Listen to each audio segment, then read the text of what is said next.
নববর্ষের প্রথম দিন হয়ে উঠুক শুভ এবং আনন্দময়।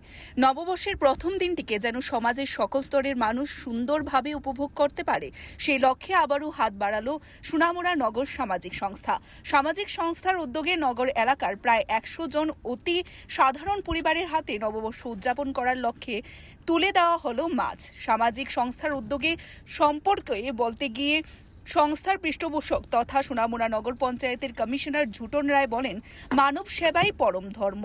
সেক্ষেত্রে সমাজের অতি সাধারণ মানুষের ক্ষুদ্র উপহারের মাধ্যমে তাদের মুখে সামান্য সময়ের জন্য একটু হাসি ফুটানোর চেষ্টা করে যাচ্ছে এই নগর সামাজিক সংস্থা, যেন অন্তত আজকের দিনটিকে প্রতিটি মানুষ স্বাচ্ছন্দ্যে উপভোগ করতে পারে, তারাও যেন মেতে উঠতে পারে বর্ষবরণের আনন্দে। তাই অন্যান্য সামাজিক কর্মসূচির পাশাপাশি আজকের এই সামাজিক কর্মসূচি যে কতটুকু গুরুত্বপূর্ণ সেটা আবারও সহজেই অনুমেয়। ভিও রিপোর্ট, ত্রিপুরা নিউজ 8।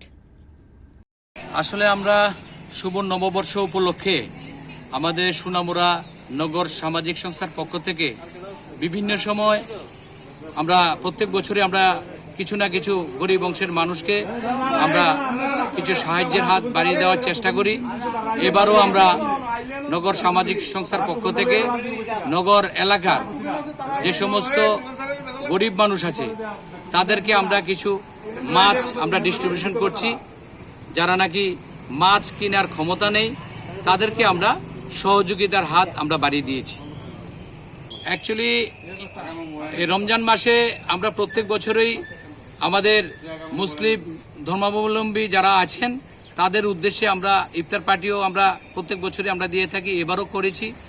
তো আমরা নগর সামাজিক সংস্থা সোনামুড়া, যেটা দীর্ঘদিন ধরে আমরা গরিব অংশের মানুষ থেকে শুরু করে বিভিন্ন উন্নয়নমূলক কাজের, যাতে করে আমাদের নরেন্দ্র মোদী এবং আমাদের মুখ্যমন্ত্রী মানিক শাহজি যে বার্তা দিয়েছেন যে গরিব অংশের মানুষের পাশে থেকে আমরা কাজ করার জন্য, তার জন্য আমরা সামাজিক সংস্থার পক্ষ থেকেও আমরা সেই কাজটা আমরা করার চেষ্টা করছি।